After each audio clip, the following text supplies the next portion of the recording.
name is Hajar Moujtahid.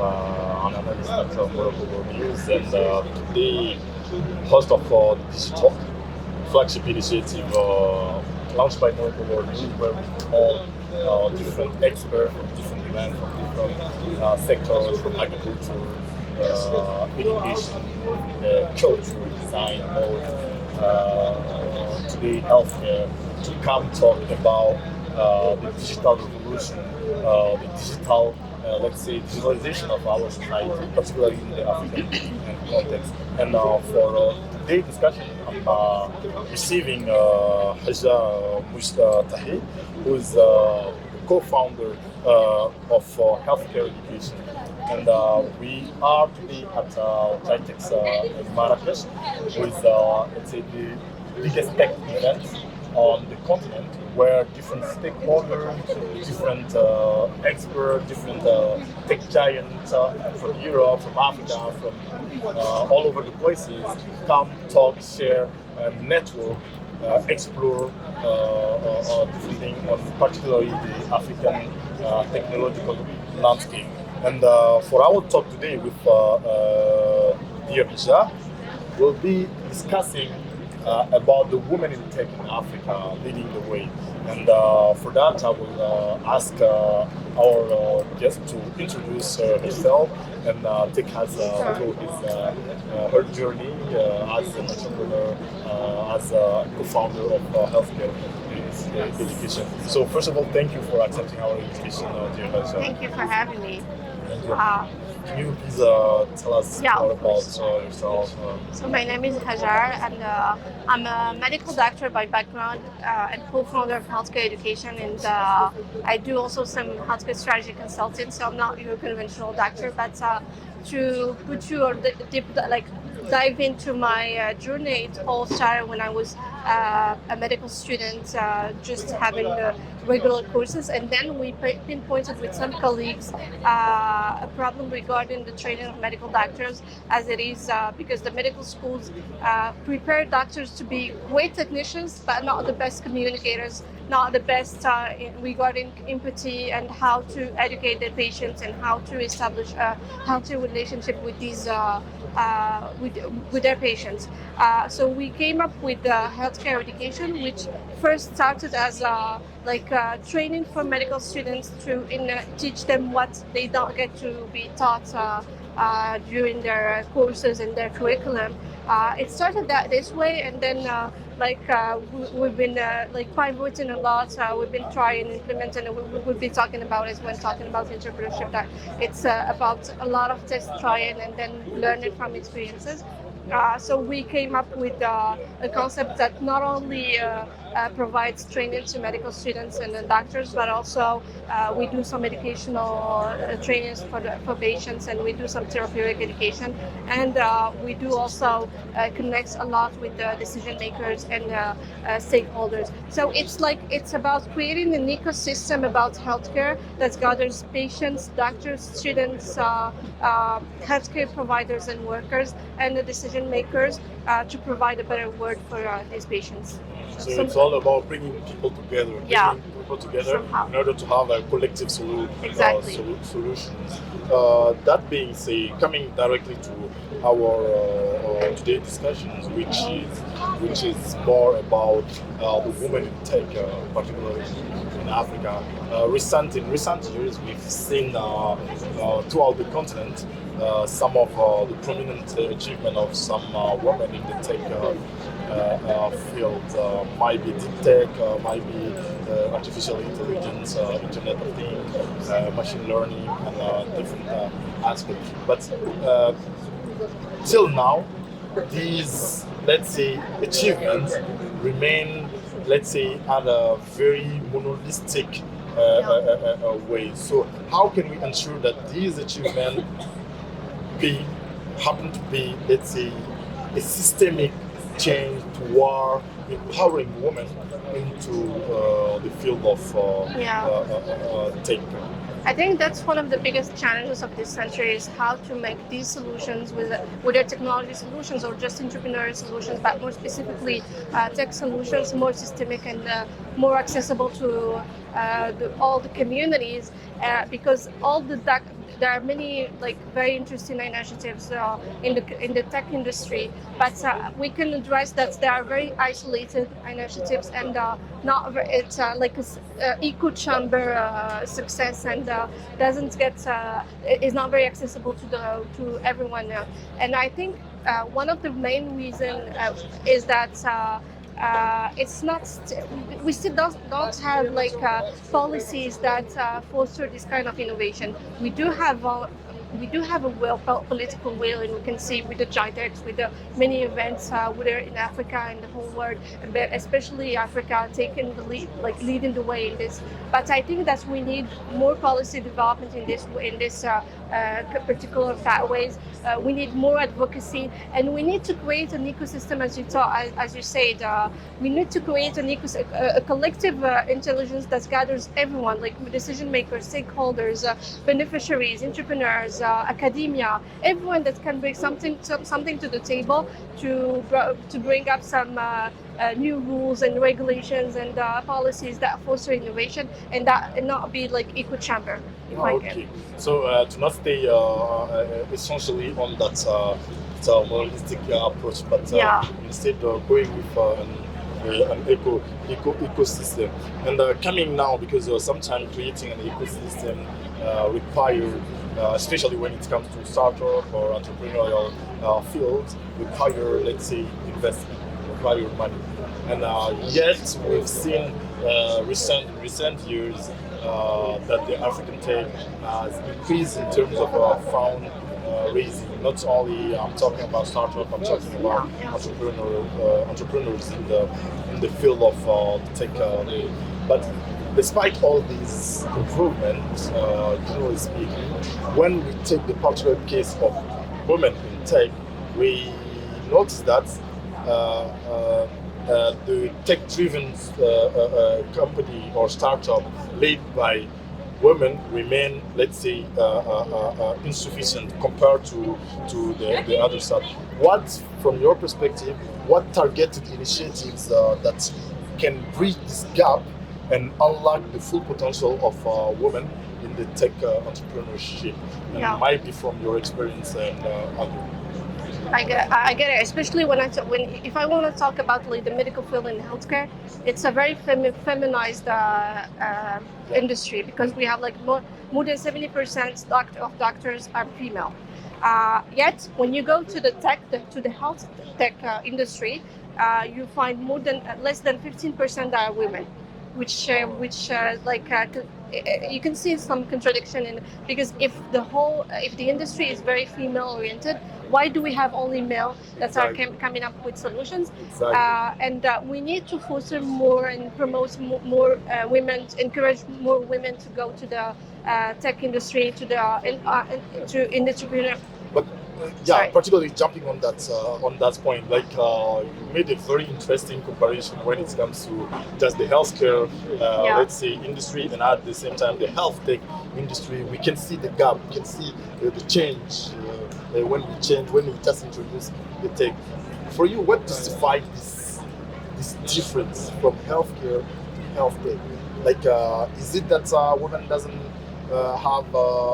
women don't have access to the same resources, the same opportunities? Is it that probably our educational system doesn't, let's say, skill women enough to take up charge in that field of health tech? I think it's a combination for all these reasons. First, education is not very encouraging women to go to the tech industry. For example, all women, when you go ask them that are in the healthcare, why did you go? Why did you choose to be a doctor? Because their families, because there's some cultural, some influence that led them there. But if they want to take a lead in health tech, that's something that's very familiar to families in Africa, for example. If you go to say to your parents, you know what, I'm going to do some tech, it's not very familiar. That's for first. So it is a cultural perception. I think it is. we see this the less and less. Like there's a lot of women that are taking the lead and are more encouraged and more driven to go to the health tech industry. Then you have maybe also I think it's a matter of mindset. I'm gonna like it's not that women are weak, not that, but women suffer from a lot from imposter syndrome and from decision fatigue, which makes it like they think that if they point out a problem which they can bring out a solution, they will take way more time than a man to bring up that solution to the world. And that was like scientifically proven. Women would take more and more time to like go in an entrepreneurial adventure than a man. Yeah, sorry, I was. Definitely. I just wanted to exactly emphasize that. I remember watching one time or assisting to this intervention of this wonderful woman leading one of the biggest university in Morocco here. She says that when it is women leading compared to men, there is more scrutiny in what women do. Yeah. Like what decisions you made. Like there is more scrutiny. And when it fails, they link it to it is a woman. Yeah. But when it's men, when it fails, it's happened. It happens, exactly. It's happened. So yeah, I just wanted to emphasize on and that. That's something that women say. It's not just a male, it's not just hearsay by men. You will hear women saying the same thing about themselves, about other women, that they are not capable. So I think we need to foster that mindset of a winner, of women that are capable to lead the way, to do things that men can do very easily. And if things go wrong, it just happens. That's something to promote. And I think also educationally speaking, we need to encourage little girls and to like be interested in technology, in entrepreneurship, etc., etc. So it's a whole combination of things. Exactly. From cultural perception to women themselves. Perception, sometimes like you say, the imposter syndrome, and other sometimes decision fatigue. Without if we take into account the judgment of others, not only men but also the judgment of other women that. So here there is the question is, and you're from the healthcare education system, how can we frame an education? Like you said, we have to encourage little girls to embrace not only healthcare but also health tech, and to have that curiosity, tech, generally speaking. How can we frame? I'm talking about might be at the policymakers level, might be at the collective effort level. Like since you started with your the healthcare education organization that you have, it is more about collective effort. So how collectively can we frame an education that will equip women? And by equipping, I'm not saying only technical, but also mental, and I'm not saying not only the smartness of, no, I'm talking more about that mindset of giving up on these imposter syndromes, giving up on these self-judgment.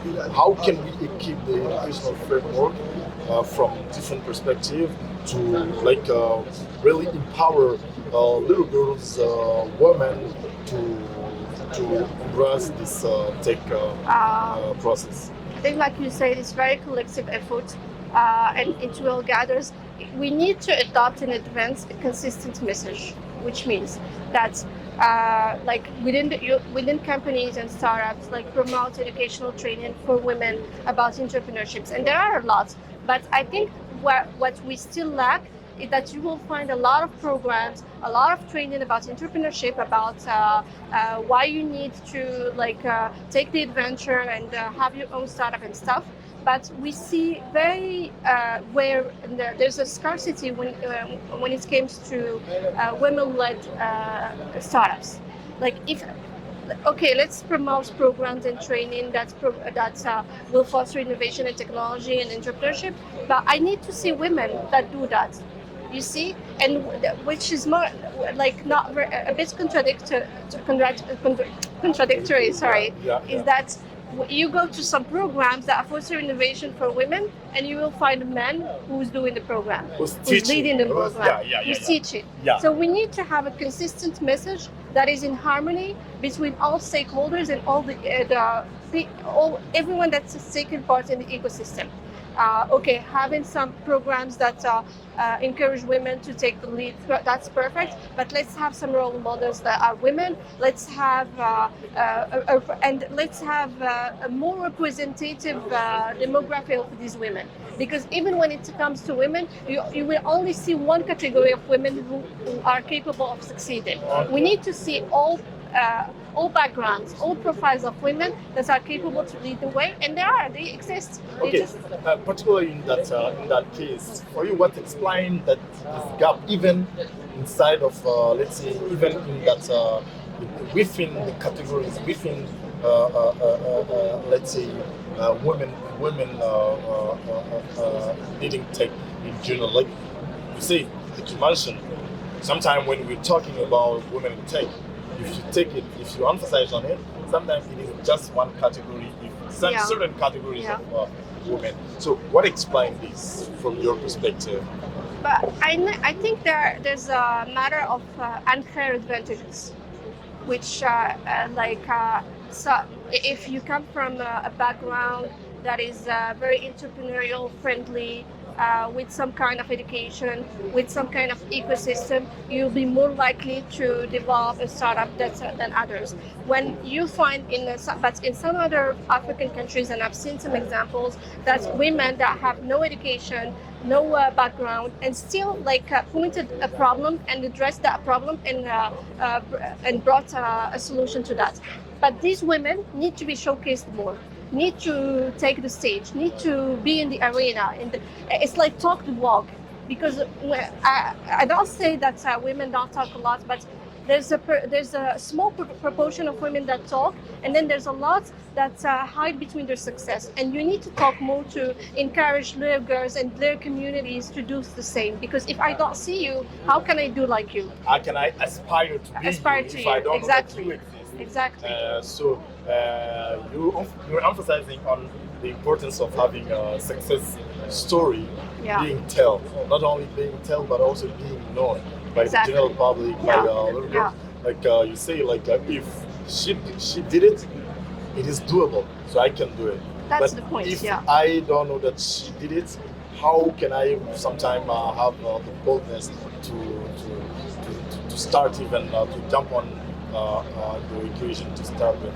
So this is one thing. Now let's get to the impact of the women of the woman startup, the woman-led startup. How can we ensure that all these, let's say, these works that has been put in place by women, despite all the challenges we've mentioned, all the difficulties we've mentioned at several levels, by the way, how can we ensure that the ones who succeeded, that their impact reach out, let's say, the community, and have impact on the ones who need it the most? I'm talking about probably your case in the healthcare education. How do you reach, let's say, the local communities, sometimes the marginalized one in terms of infrastructure, in terms of everything?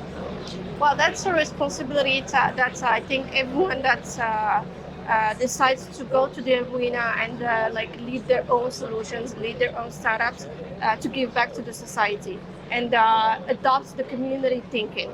That I have some responsibility and some accountability to the community to give back and to educate more people to do the same, or just lead their own ways and their own on their own pathways and propose their own solutions. But I think that's something that's needs needs also to be promoted within the education and the promotion and the programs that are being proposed. That each entrepreneur goes with the idea that I'm not here just bringing some solution to the world, but I need to inspire people to take the lead and do the same. So I think it's really how to enhance and adopt that community thinking to give back. I don't know if I answered your question. Definitely. Actually, you mentioned something like inspiring. The word inspiring, and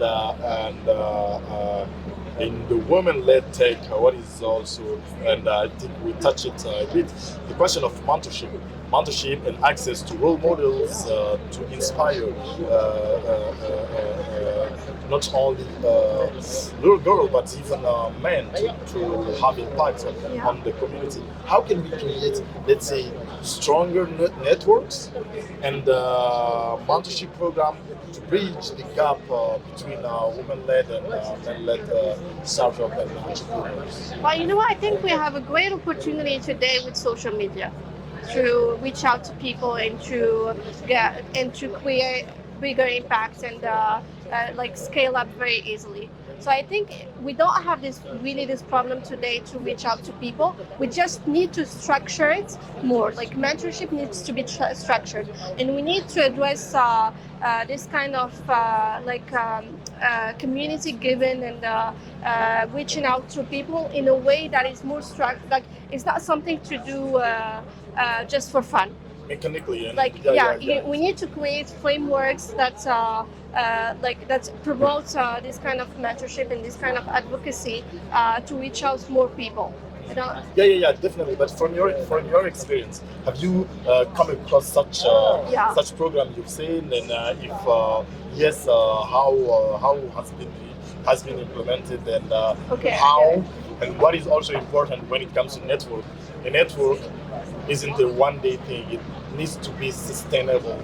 Like a network needs to live even after probably the launch day. And how is it sustainable, the network itself?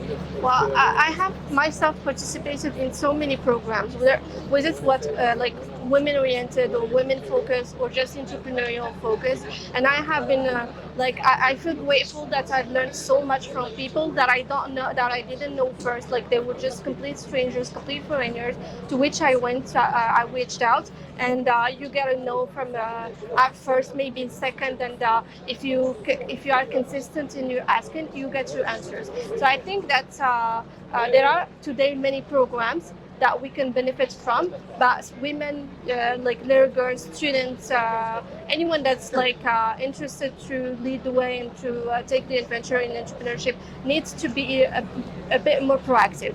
Like look for the answer, even if they say no, try again, and then in the other hand, because I've been in both situations. I have participated and benefited from many programs, and I myself at some point been I get some on my Instagram, on LinkedIn, and get messages. Please, I need some guidance. Please, I need some mentorship in this way. And for someone who suffers a lot of imposter syndrome, because why do they reach out to me? And then I see that maybe there was a solution, or I could give them an answer to some question, and I take the time to answer these people. But here's the thing: that's it's very interesting to do these kind of initiatives, but it needs to be structured. I really emphasize on this point that mentorship shouldn't be just a fun thing. Yes, at first it could be interesting, but if you really want to create a bigger impact and something that's very sustainable and that is very meaningful also, and bring some insights to the people you want to guide, you need to structure things and know exactly what you are capable of giving to this community. So, great insight. Great insight. And I think that from your experience, you have women reaching out to you, the example you just give us. Now you talked something. You talk about structure. It needs to be structured. How do we do so? I know it is a big question. It's a very big question. It is a huge big question, because I know that it is a one-man work. It is not a one-person work. Exactly. It is, I guess, a collective work. But how, if, for instance, at the digital, we happen to to have let's say the kickoff of such structuration, how would we where will be the first step, and the second, as they say, the journey of 100 miles always start with the first step. If there need to be a first step, and you have to take it to structure this mentorship program or network, or where would it start? I think first, like on an individual level, it would be to be able to introspect in each experience. Like from my own journey, from my own experiences, what are the learnings I could take off? What are the key takeaways? And from that, I will get back to my scientific background, where you need to have a framework that is a bit bottom up and top down, which means that bottom up is that you go from yeah, to the top. but exactly, but it's like taking each micro step you have been leading to the one big solution, or to the one big achievement you have been able to and understand that it's not one it's not a one end journey. It's not just one thing that led to that achievement. It was many micro steps, and be able to address that, because when you get to the end journey, if we say so, you think that it was like you kind of forget all your mistakes, all your suffering, all your exactly. struggles. And when you meet people, you would talk about it with so ease that I think that people would think that's very easy.